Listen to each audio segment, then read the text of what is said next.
Welcome to this week's look at the state of the New York City real estate market. This is for the week of February 26th to March 3rd. I'll get started in a moment with the luxury market, and then I'll move on to the Manhattan and the Brooklyn markets. As always, if you have any questions, please post those below. You can always also reach out to me directly at Sotheby's. Before I get started, I just want to say that this is a market that has shifted quite a lot since last year, and I will get into that in more detail at the end of this report, so be sure you stick around for that.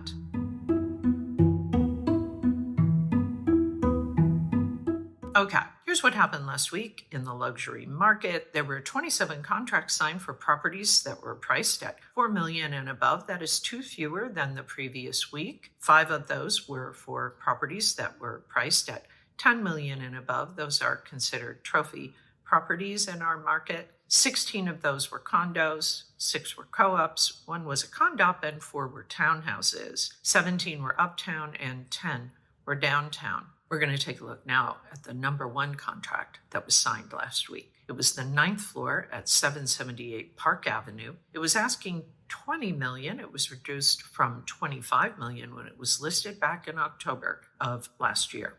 This is a full floor co-op. It has 6 bedrooms, 7 bathrooms, 2 powder rooms, 3 wood-burning fireplaces, and 11-foot ceilings. The living room is 19 by 32. It has a formal dining room, library, and a bedroom that overlooks Park Avenue. Upstairs, there is a laundry room, and downstairs is a staff room. This co-op board, it should be noted, does not permit financing, and the building has 18 units and a full-time doorman. The number 2 contract was a townhouse at 14 East 81st Street. It was asking just under $20 million. It was reduced from $22 million when it was listed back in August of last year. The 20-foot wide 5-story limestone house has 6 bedrooms, 8 bathrooms, 3 fireplaces, and an elevator. Some of its features are a garden off the ground floor and a terrace off the 3rd floor. It also has a gym.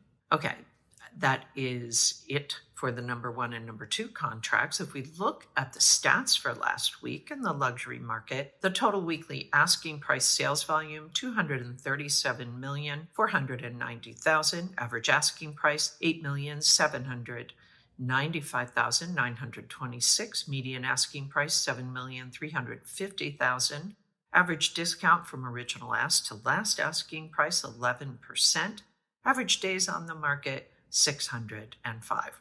That's it for the luxury market. Any questions? Please post those below. As I said before, this market is shifting and changing. Definitely a big shift from last year. Seems that we have bounced off the bottom and are in recovery mode. So you're going to want to stick around till the end of this report so that you can hear more about that. We're going to move on now. Hear what happened last week in the Manhattan market.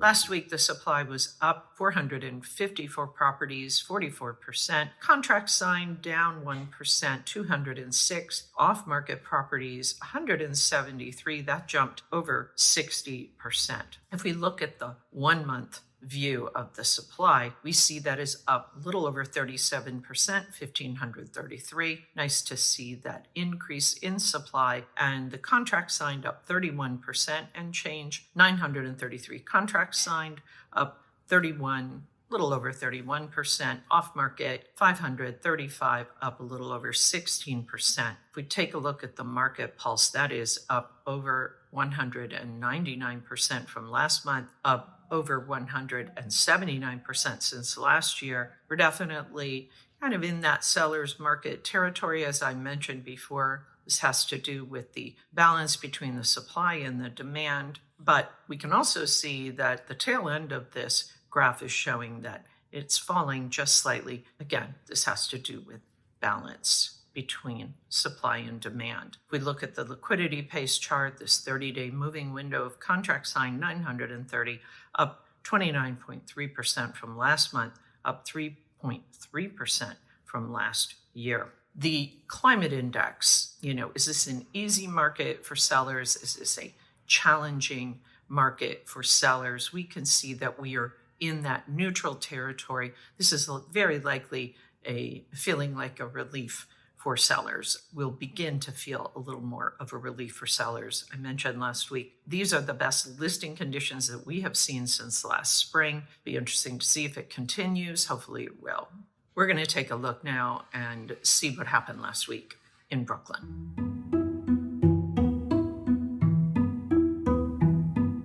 Brooklyn supply was up last week, a little over 26%. 192 properties came on the market. Contracts signed 127, little over 13%. Off market up 85% and change. 89 properties went off the market last week. The 1 month supply, we're seeing 746, up almost 3%. Contracts signed up almost 23%. 542 off market, up little over 13%, 273. Market pulse in Brooklyn is telling a slightly different story. It's down a little over 32% from last month. It's actually up a little over 21% from last year. We continue to see it kind of favoring the buyers, although the buyers may not really be feeling that because we saw in previous charts that the negotiability isn't that high in Brooklyn. That's seems very likely to be due to not a lot of inventory in Brooklyn and the still relatively strong demand for Brooklyn properties. The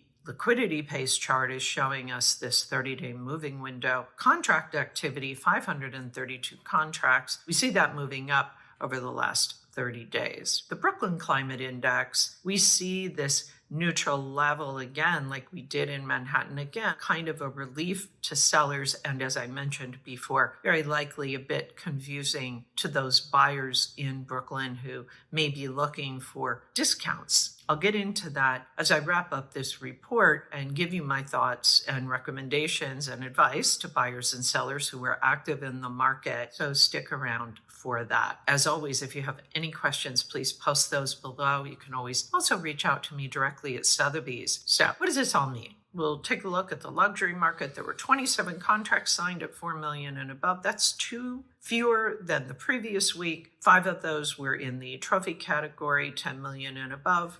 Condos, also everything else at 16 versus 6 co-ops, 1 condop, 4 townhouses. Most of those properties were uptown, 17 uptown, 10 downtown. In terms of the Manhattan and Brooklyn markets, the supply is still light, although ticking up about 1% for last week in Manhattan, and Brooklyn inched up just under 1% for last week. The demand or the liquidity for Manhattan rose 4%, approaching 1,000. That is good news for Manhattan contracts. For Brooklyn, also continuing to rise 2.5% for last week. Also good. Climate index, meaning conditions, listing conditions for both Manhattan and Brooklyn, neutral, balanced market. This is good news for sellers. Buyers may be a little confusing for you. So what does this all mean? Okay.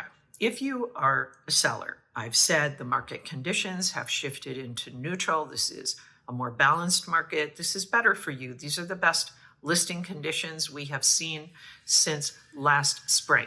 Be sure that you keep your asking price in perspective. Make sure you keep all your expectations in perspective. Not so long ago, we were in a buyer's market. We are rebounding from that. So be sure that you kind of keep everything in perspective. Buyers are still adjusting to this kind of new balanced market. So the best thing you can do for yourself, keep your asking price reasonable. Try to keep it in alignment with where we know this current market to be at. We are seeing more listings coming on the market. We are still low historically. Take advantage of it before more listings come on the market. What does that mean? Really, it means days on the market matter. The longer you are on the market, the less money you will make. The valuation is determined by the buyers.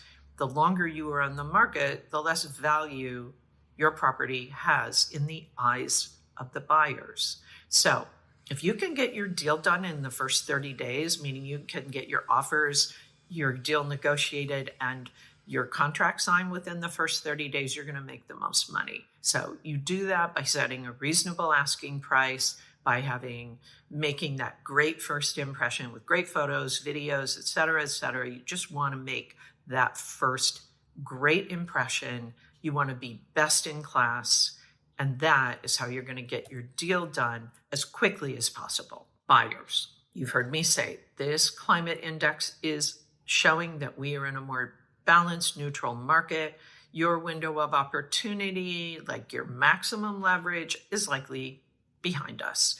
Where you will really see a lot of leverage, if you see leverage at all, is with those properties that have been on the market for quite a while. And those sellers may be tired and they may be ready to be more negotiable and to make a deal with you. There is more inventory starting to come on the market. So if you don't see something that you like now, stick around. Maybe you'll see more and see something that you like. Again, you should expect to see a little more competition.